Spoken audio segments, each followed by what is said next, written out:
ਪਿਆਰੇ ਬੱਚਿਓ, ਸਤਿ ਸ਼੍ਰੀ ਅਕਾਲ।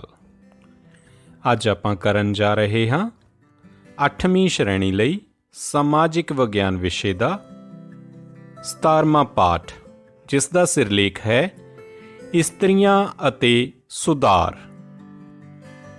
ਇਸ ਪਾਠ ਦਾ ਅੱਜ ਆਪਾਂ ਚੌਥਾ ਭਾਗ ਕਰਾਂਗੇ। ਸੋ ਸਭ ਤੋਂ ਪਹਿਲਾਂ ਤੁਹਾਡੇ ਕੋਲ ਜੋ ਇਸ ਵਕਤ ਜ਼ਰੂਰੀ ਸਮਾਨ ਹੋਣਾ ਚਾਹੀਦਾ ਹੈ ਉਹ ਹੈ ਸਮਾਜਿਕ ਵਿਗਿਆਨ ਵਿਸ਼ੇ ਦੀ ਪਾਠ ਪੁਸਤਕ, ਕਾਪੀ, ਪੈਨ ਜਾਂ ਪੈਨਸਿਲ।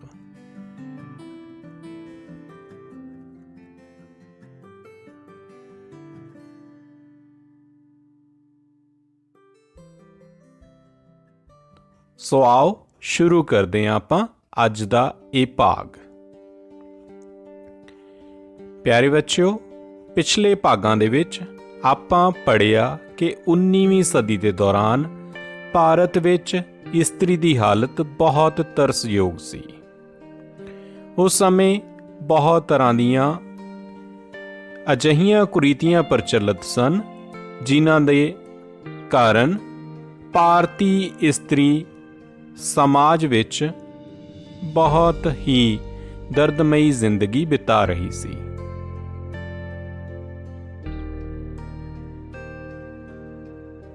ਸਮਾਜ ਵਿੱਚ ਬਾਲ ਵਿਆਹ, ਸਤੀ ਪ੍ਰਥਾ,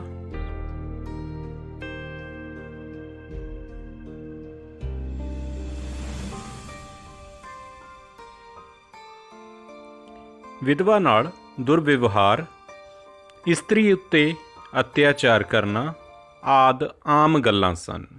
ਇਹਨਾਂ ਕੁਰੀਤੀਆਂ ਨੂੰ ਖਤਮ ਕਰਨ ਲਈ ਸਾਡੇ ਦੇਸ਼ ਵਿੱਚ ਅਨੇਕਾਂ ਸਮਾਜ ਸੁਧਾਰਕਾਂ ਨੇ ਜਨਮ ਲਿਆ ਅਤੇ ਉਹਨਾਂ ਦੇ ਯਤਨਾਂ ਸਦਕਾ ਅੱਜ ਦਾ ਸਮਾਜ ਸਿਰਜਿਆ ਗਿਆ।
ਇਹਨਾਂ ਕੁਰੀਤੀਆਂ ਨੂੰ ਖਤਮ ਕਰਨ ਲਈ 19ਵੀਂ ਸਦੀ ਦੇ ਦੌਰਾਨ ਧਾਰਮਿਕ ਸਮਾਜਿਕ ਅੰਦੋਲਨ ਸ਼ੁਰੂ ਹੋਏ।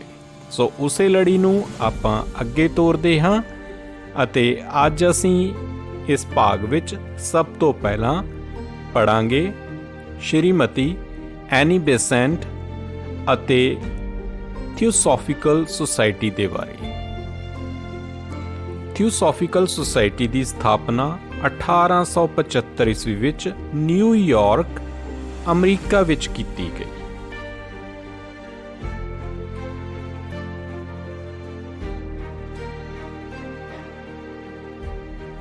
ਇਸ ਦੀ ਸਥਾਪਨਾ ਮੈਡਮ HP ਵਲਾਵਤਸਕੀ ਅਤੇ ਕਰਨਲ HS ਔਲਕਾਟ ਰਾਹੀਂ ਕੀਤੀ ਗਈ।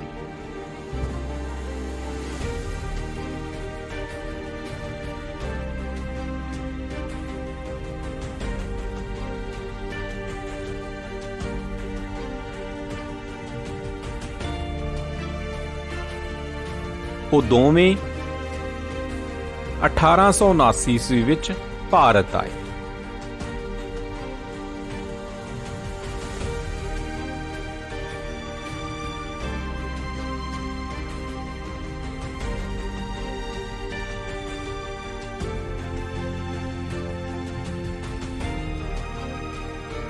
ਦਸੰਬਰ 1882 ਈਸਵੀ ਵਿੱਚ ਉਹਨਾਂ ਨੇ ਅਡਿਆਰ, ਮਦਰਾਸ ਦੇ ਨੇੜੇ ਇੱਕ ਸੁਸਾਇਟੀ ਦੀ ਸਥਾਪਨਾ ਕੀਤੀ ਅਤੇ ਇੱਥੇ ਮੁੱਖ ਕੇਂਦਰ, ਇਸ ਸੁਸਾਇਟੀ ਦਾ ਮੁੱਖ ਕੇਂਦਰ ਸਥਾਪਿਤ। ਬਾਅਦ ਦੇ ਵਿੱਚ ਜਾ ਕੇ ਅਡਿਆਰ ਥਿਓਸੋਫਿਕਲ ਸੁਸਾਇਟੀ ਦਾ ਅੰਤਰਰਾਸ਼ਟਰੀ ਹੈੱਡਕੁਆਰਟਰ ਬਣ ਗਿਆ। ਭਾਰਤ ਵਿੱਚ ਬਹੁਤ ਹੀ ਛੇਤੀ ਇਸ ਦੀਆਂ ਸਾਖਾਵਾਂ ਸੀ ਜੋ ਉਹ ਹੋਰ ਭਾਗਾਂ ਵਿੱਚ ਵੀ ਸਥਾਪਿਤ ਹੋ ਗਈਆਂ। ਸ਼੍ਰੀਮਤੀ ਐਨੀ ਬੇਸੈਂਟ 1886 ਈਸਵੀ ਵਿੱਚ ਇੰਗਲੈਂਡ ਵਿੱਚ ਥਿਓਸੋਫਿਕਲ ਸੁਸਾਇਟੀ ਵਿੱਚ ਸ਼ਾਮਿਲ ਹੋਏ। 1893 ਈਸਵੀ ਵਿੱਚ ਉਹ ਭਾਰਤ ਆਏ ਅਤੇ ਭਾਰਤ ਦੇ ਵਿੱਚ ਉਹਨਾਂ ਨੇ ਇਸ ਸੁਸਾਇਟੀ ਦੇ ਸਿਧਾਂਤਾਂ ਦਾ ਪ੍ਰਚਾਰ ਕੀਤਾ। ਥਿਓਸੋਫਿਕਲ ਸੁਸਾਇਟੀ ਨੇ ਬਾਲ ਵਿਆਹ ਅਤੇ ਜਾਤੀ ਪ੍ਰਥਾ ਦਾ ਵਿਰੋਧ ਕੀਤਾ। ਆਓ ਆਪਾਂ ਉਸ ਸਥਾਨ ਨੂੰ ਵੇਖੀਏ ਜਿੱਥੇ ਦਸੰਬਰ 1882 ਈਸਵੀ ਵਿੱਚ ਥਿਓਸੋਫਿਕਲ ਸੁਸਾਇਟੀ ਦਾ ਮੁੱਖ ਕੇਂਦਰ ਸਥਾਪਿਤ ਹੋਇਆ। ਉਸ ਸਥਾਨ ਦਾ ਨਾਮ ਸੀ ਅਡਿਆਰ।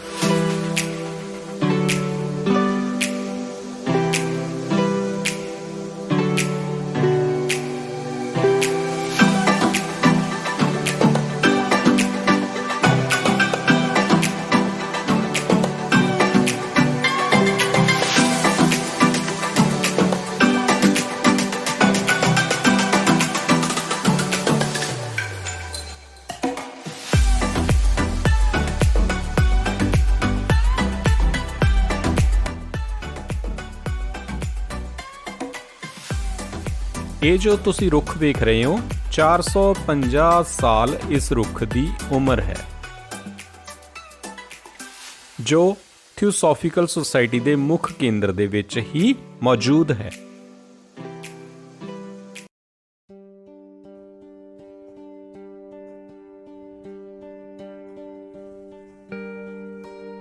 ਥਿਓਸੋਫਿਕਲ ਸੁਸਾਇਟੀ ਨੇ ਅਨੇਕਾਂ ਸਮਾਜਿਕ ਸੁਧਾਰ ਕੀਤੇ, ਬਾਲ ਵਿਆਹ, ਜਾਤੀ ਪ੍ਰਥਾ ਦਾ ਵਿਰੋਧ ਕੀਤਾ। ਇਹਨਾਂ ਨੇ ਨੀਵੀਂ ਜਾਤੀ ਦੇ ਲੋਕਾਂ ਅਤੇ ਵਿਧਵਾ ਇਸਤਰੀਆਂ ਦੀ ਭਲਾਈ ਦੇ ਲਈ ਬਹੁਤ ਸਾਰੇ ਯਤਨ ਕੀਤੇ।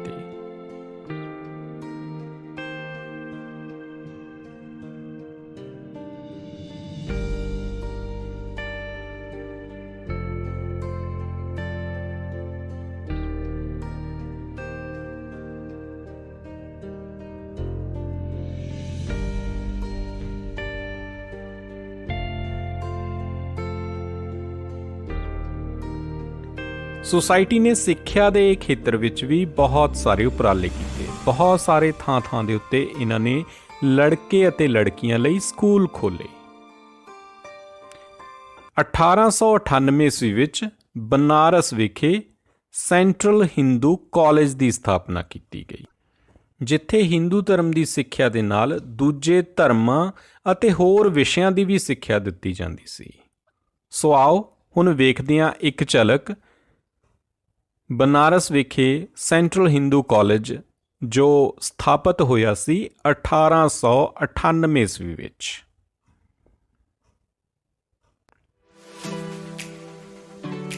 ਇਹ ਸੰਸਥਾ ਵਿੱਚ ਅੱਜ ਵੀ ਬੱਚੇ ਪੜ੍ਹ ਰਹੇ ਹਨ।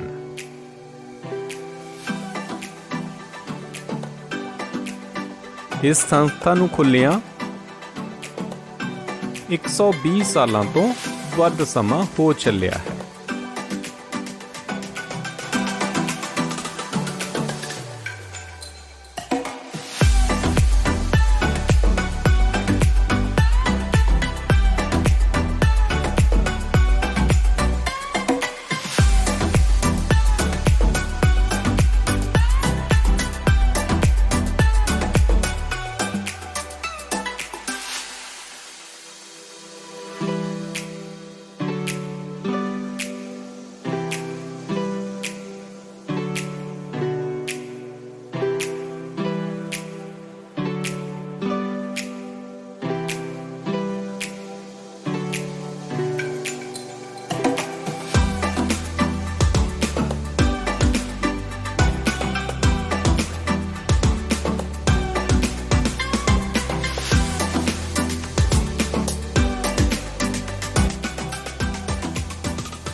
ਆਓ ਹੁਣ ਆਪਾਂ ਭਾਰਤ ਦੇ ਇੱਕ ਰਾਜ ਜਿਸ ਦਾ ਨਾਮ ਹੈ ਮਹਾਰਾਸ਼ਟਰ, ਉੱਥੇ ਜੋ ਇਸਤਰੀ ਦੀ ਹਾਲਤ ਸੀ ਉਹ ਵੀ ਬਹੁਤ ਜ਼ਿਆਦਾ ਤਰਸਯੋਗ ਸੀ।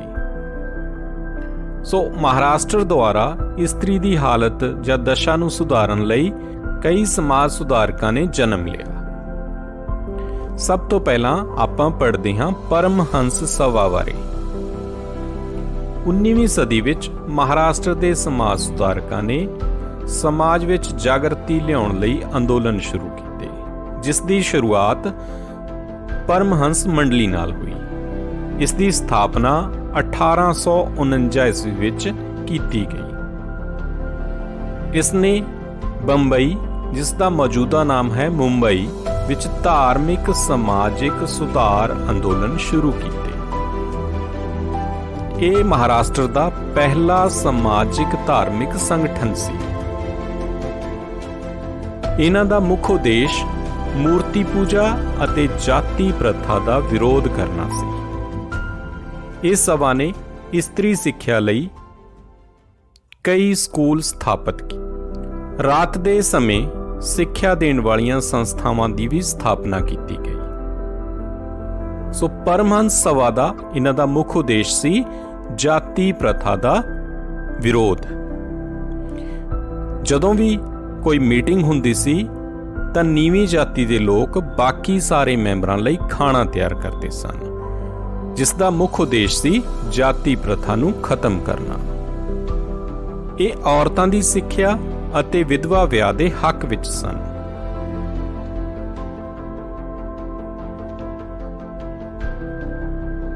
ਪਿਆਰੇ ਬੱਚਿਓ, ਜੋਤੀਬਾ ਫੂਲੇ ਇੱਕ ਮਹਾਨ ਸਮਾਜ ਸੁਧਾਰਕ ਹੋਏ ਹਨ। ਉਹਨਾਂ ਨੇ ਇਸਤਰੀਆਂ ਦੀ ਹਾਲਤ ਨੂੰ ਸੁਧਾਰਨ ਲਈ ਅਤੇ ਨੀਵੀਂ ਜਾਤੀ ਦੀਆਂ ਲੜਕੀਆਂ ਲਈ ਪੂਨੇ ਵਿਖੇ ਸਕੂਲ ਖੋਲ੍ਹਿਆ, ਜਿਸ ਦੇ ਲਈ ਉਹਨਾਂ ਦੀ ਪਤਨੀ ਸਵਿਤਰੀ ਬਾਈ ਨੇ ਲੜਕੀਆਂ ਅਤੇ ਇਸਤਰੀਆਂ ਨੂੰ ਸਿੱਖਿਆ ਦੇਣ ਦਾ ਕੰਮ ਸੰਭਾਲਿਆ। ਸੋ ਪਿਆਰੇ ਬੱਚਿਓ, ਸਵਿਤਰੀ ਬਾਈ ਜੋ ਜੋਤੀਬਾ ਫੂਲੇ ਜੀ ਦੀ ਪਤਨੀ ਸਨ, ਭਾਰਤ ਦੀ ਪਹਿਲੀ ਇਸਤਰੀ ਅਧਿਆਪਕਾ ਅਤੇ ਪਹਿਲੀ ਹੈਡਮਾਸਟਰ ਬਣੀ, ਜਿਸ ਨੇ ਇਸਤਰੀ ਸਿੱਖਿਆ ਲਈ ਅਹਿਮ ਸ਼ੁਰੂਆਤ ਕੀਤੀ। ਸਾਵਿਤਰੀ ਬਾਈ ਨੂੰ ਉਸ ਸਮੇਂ ਇਸਤਰੀ ਸਿੱਖਿਆ ਦਾ ਪ੍ਰਚਾਰ ਕਰਨ ਕਰਕੇ ਸਮਾਜ ਵੱਲੋਂ ਬਹੁਤ ਸਾਰੀ ਵਿਰੋਧਤਾ ਦਾ ਸਾਹਮਣਾ ਕਰਨਾ ਪਿਆ। ਉਸ ਸਮੇਂ ਦੇ ਸਮਾਜ ਅਧਿਕਾਰੀਆਂ ਨੇ ਸਾਵਿਤਰੀ ਬਾਈ ਨੂੰ ਰੋਕਣ ਲਈ ਉਸ ਉੱਪਰ ਚਿੱਕੜ ਤੱਕ ਵੀ ਸੁੱਟਿਆ।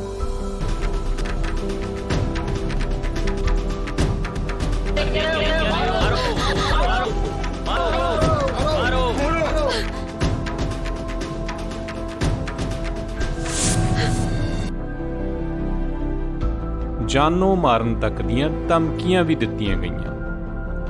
जो शिक्षा एक ऐसा प्रकाश है जिससे जीवन सारे अंधकार नष्ट हो जाते हैं। शिक्षा तो एक शक्ति है जिससे हम अपने अंदर की सारी कमजोरियों को दूर कर सकते हैं। विद्या हम सबका अधिकार है। विद्या के लिए कोई ऊंच नीच छूत अछूत कुछ नहीं होता। विद्या तो एक पास मणि है जिसे सिर्फ छूने मात्र से इंसान का जीवन स्वर्ण हो जाता है। विद्या से इंसान सिर्फ स्वयं का ही नहीं बल्कि पूरे समाज का उद्धार कर सकता है। समझे मेरी बात? बंद करो ये सब के सब अपने घर जाओ और यहाँ आने का दुस्साहस मत करना। चलो जाओ। अरे रुको, ठहरो, सुनो तो।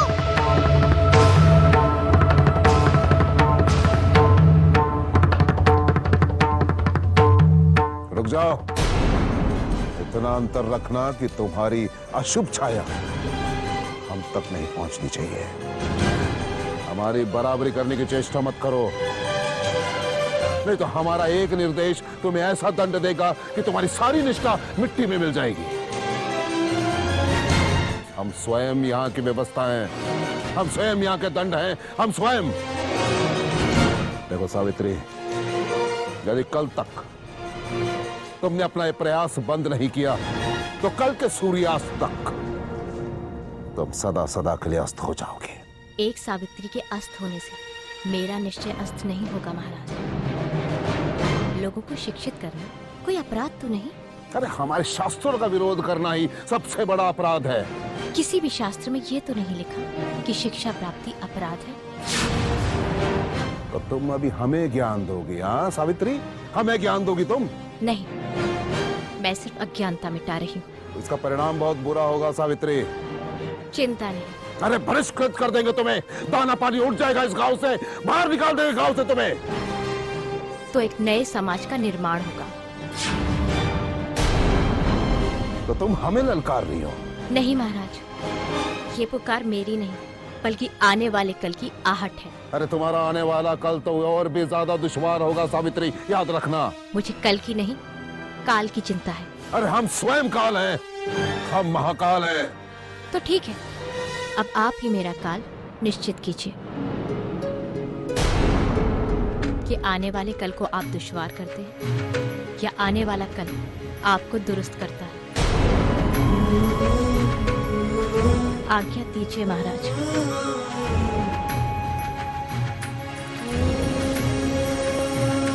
आप परछाई से डरते हैं और उगते हुए सूरज को रोकना चाहते हैं।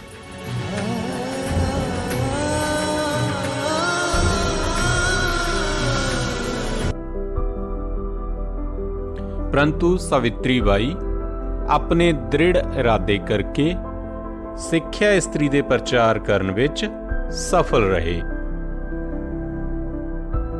ਜੋਤੀਬਾ ਫੂਲੇ ਅਤੇ ਉਹਨਾਂ ਦੀ ਪਤਨੀ ਸਵਿਤਰੀ ਬਾਈ ਨੇ ਇਸਤਰੀਆਂ ਦੀ ਸਿੱਖਿਆ ਲਈ ਪੂਨੇ ਵਿੱਚ 18 ਸਕੂਲ ਖੋਲ੍ਹੇ। ਉਹਨਾਂ ਨੇ ਵਿਧਵਾ ਇਸਤਰੀਆਂ ਦੀ ਦਸ਼ਾ ਸੁਧਾਰਨ ਦੀ ਕੋਸ਼ਿਸ਼ ਕੀਤੀ। 1856 ਈਸਵੀ ਵਿੱਚ ਸਰਕਾਰ ਨੇ ਵਿਧਵਾ ਪੁਨਰ ਵਿਆਹ ਐਕਟ ਪਾਸ ਕਰ ਦਿੱਤਾ। ਉਹਨਾਂ ਨੇ ਵਿਧਵਾ ਇਸਤਰੀਆਂ ਦੇ ਬੱਚਿਆਂ ਲਈ ਇੱਕ ਯਤੀਮਖਾਨਾ ਖੋਲ੍ਹਿਆ।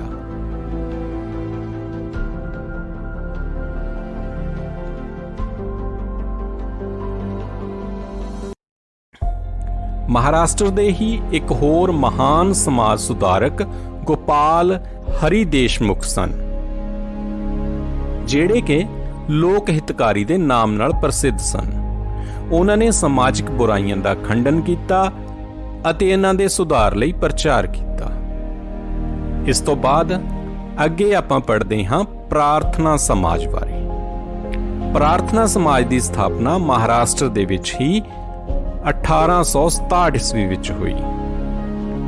ਮਹਾਦੇਵ ਗੋਬਿੰਦ ਰਾਨਾੜੇ ਅਤੇ ਰਾਮ ਕ੍ਰਿਸ਼ਨ ਗੋਪਾਲ ਭੰਡਾਰਕਰ ਇਸ ਸਮਾਜ ਦੇ ਪ੍ਰਸਿੱਧ ਆਗੂ ਸਨ। ਉਹਨਾਂ ਨੇ ਜਾਤੀ ਪ੍ਰਥਾ, ਬਾਲ ਵਿਆਹ ਦਾ ਵਿਰੋਧ ਕੀਤਾ। ਉਹ ਵਿਧਵਾ ਪੁਨਰ ਵਿਆਹ ਦੇ ਪੱਖ ਵਿੱਚ ਸਨ। ਉਹਨਾਂ ਨੇ ਵਿਧਵਾ ਵਿਆਹ ਸੰਘ ਦੀ ਸਥਾਪਨਾ ਵੀ ਕੀਤੀ। ਉਹਨਾਂ ਨੇ ਹੋਰ ਸਥਾਨਾਂ ਤੇ ਸਿੱਖਿਆ ਸੰਸਥਾਵਾਂ ਅਤੇ ਅਨਾਥ ਆਸ਼ਰਮ ਖੋਲ੍ਹੇ। ਉਹਨਾਂ ਦੇ ਯਤਨਾਂ ਕਰਕੇ 1884 ਈਸਵੀ ਵਿੱਚ ਦੱਖਣ ਸਿੱਖਿਆ ਸੁਸਾਇਟੀ ਦੀ ਸਥਾਪਨਾ ਕੀਤੀ ਗਈ, ਜਿਸ ਨੇ ਪੂਨਾ ਵਿਖੇ ਦੱਖਣ ਕਾਲਜ ਦੀ ਸਥਾਪਨਾ ਕੀਤੀ। ਸੋ ਪਿਆਰੇ ਬੱਚਿਓ, ਆਪਾਂ ਨੇ ਵੱਖ-ਵੱਖ ਸਮਾਜ ਸੁਧਾਰਕਾਂ ਬਾਰੇ ਪੜ੍ਹਿਆ, ਉਹਨਾਂ ਦੇ ਕਾਰਜਾਂ ਬਾਰੇ ਪੜ੍ਹਿਆ। ਮੁੱਖ ਸਾਰੇ ਸਮਾਜ ਸੁਧਾਰਕਾਂ ਦਾ ਉਦੇਸ਼ ਸੀ ਜੋ ਉਹ ਬਾਲ ਵਿਆਹ, ਦਾਜ ਪ੍ਰਥਾ, ਸਤੀ ਪ੍ਰਥਾ, ਵਿਧਵਾ ਇਸਤਰੀਆਂ ਦੀ ਹਾਲਤ ਨੂੰ ਸੁਧਾਰਨਾ, ਉਹਨਾਂ ਦਾ ਪੁਨਰ ਵਿਆਹ ਕਰਨਾ, ਇਹ ਸਾਰੀਆਂ ਜੋ ਸਮੱਸਿਆਵਾਂ ਸਨ ਉਹਨਾਂ ਨੇ ਇਹਨਾਂ ਦੇ ਪ੍ਰਤੀ ਪ੍ਰਚਾਰ ਕੀਤਾ। ਸੋ ਇਹਨਾਂ ਸਮਾਜ ਸੁਧਾਰਕਾਂ ਦੇ ਯਤਨਾਂ ਅਤੇ ਅੰਦੋਲਨਾਂ ਦੇ ਕਾਰਨ ਸਰਕਾਰ ਨੇ ਸਮਾਜਿਕ ਬੁਰਾਈਆਂ ਨੂੰ ਕਾਨੂੰਨੀ ਤੌਰ ਉੱਤੇ ਪਾਬੰਦੀ ਲਗਾ ਦਿੱਤੀ। ਇਸਤਰੀਆਂ ਦੀ ਦਸ਼ਾ ਸੁਧਾਰਨ ਲਈ ਇਹਨਾਂ ਨੇ ਵਿਸ਼ੇਸ਼ ਯੋਗਦਾਨ ਦਿੱਤਾ। ਆਓ ਹੁਣ ਉਹਨਾਂ ਕਾਨੂੰਨਾਂ ਨੂੰ ਇੱਕ ਵਾਰੀ ਫਿਰ ਦੁਹਰਾਈ ਕਰੀਏ ਜਿਹੜੇ ਇਹਨਾਂ ਸਮਾਜ ਸੁਧਾਰਕਾਂ ਦੇ ਯਤਨਾਂ ਕਰਕੇ ਸਰਕਾਰ ਨੇ ਪਾਸ ਕੀਤੇ। 1795 ਅਤੇ 1804 ਈਸਵੀ ਵਿੱਚ ਕੰਨਿਆ ਦੀ ਹੱਤਿਆ ਕਰਨ ਤੇ ਪਾਬੰਦੀ ਲਗਾ ਦਿੱਤੀ ਗਈ। ਇਸ ਦਾ ਕਾਨੂੰਨ ਪਾਸ ਹੋਇਆ। 1829 ਈਸਵੀ ਵਿੱਚ ਸਤੀ ਪ੍ਰਥਾ ਤੇ ਪਾਬੰਦੀ ਲਗਾਈ।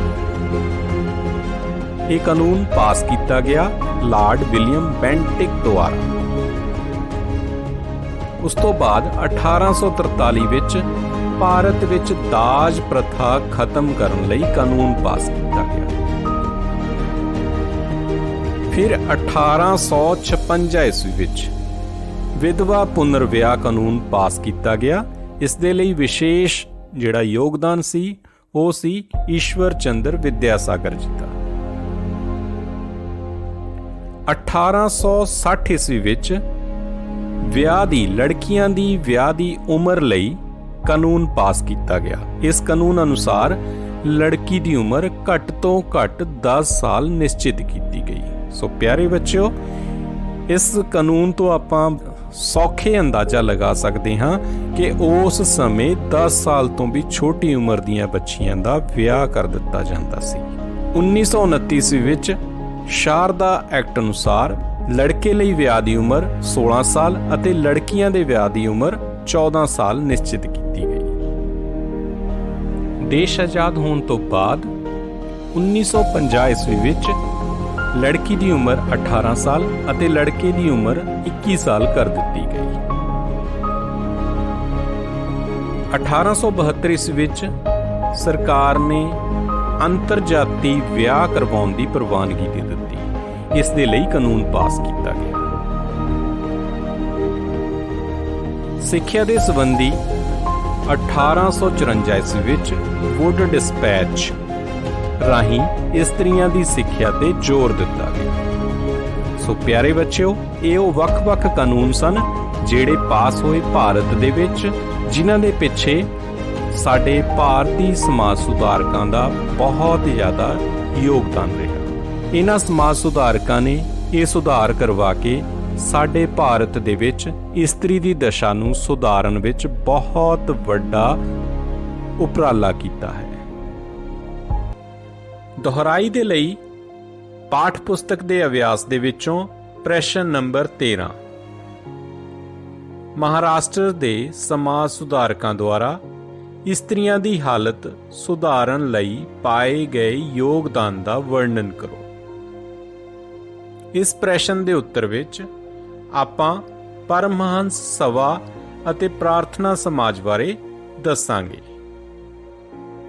ਆਪਾਂ ਦੱਸਾਂਗੇ 1849 ਈਸਵੀ ਵਿੱਚ ਪਰਮਹੰਸ ਮੰਡਲੀ ਦੀ ਸਥਾਪਨਾ ਮੁੰਬਈ ਵਿਖੇ ਹੁੰਦੀ ਹੈ, ਜਿਸ ਦਾ ਮੁੱਖ ਉਦੇਸ਼ ਮੂਰਤੀ ਪੂਜਾ ਅਤੇ ਜਾਤੀ ਪ੍ਰਥਾ ਦਾ ਵਿਰੋਧ ਕਰਨਾ ਸੀ।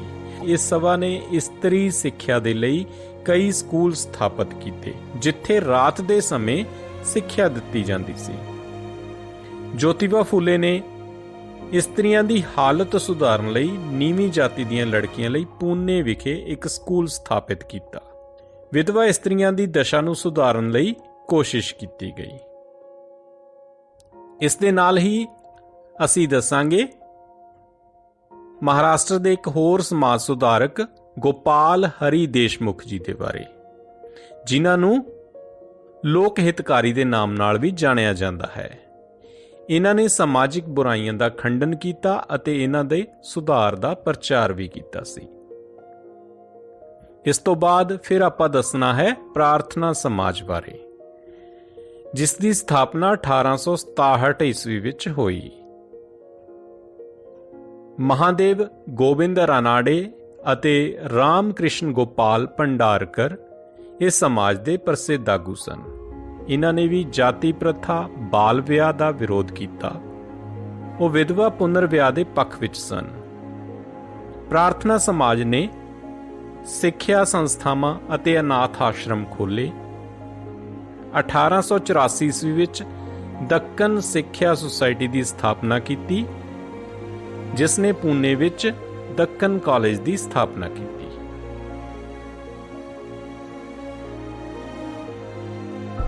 ਸੋ ਪਿਆਰੇ ਬੱਚਿਓ, 19ਵੀਂ ਸਦੀ ਦੇ ਸਮੇਂ ਜੋ ਵੀ ਹਾਲਾਤ ਚੱਲ ਰਹੇ ਸਨ, ਇਸਤਰੀ ਦੀ ਦਸ਼ਾ ਬਹੁਤ ਤਰਸਯੋਗ ਸੀ, ਜਿਸ ਦੇ ਲਈ ਸਾਡੇ ਕ੍ਰਾਂਤੀਕਾਰੀ ਸਮਾਜ ਸੁਧਾਰਕਾਂ ਨੇ ਬਹੁਤ ਸਾਰੇ ਯਤਨ ਕੀਤੇ।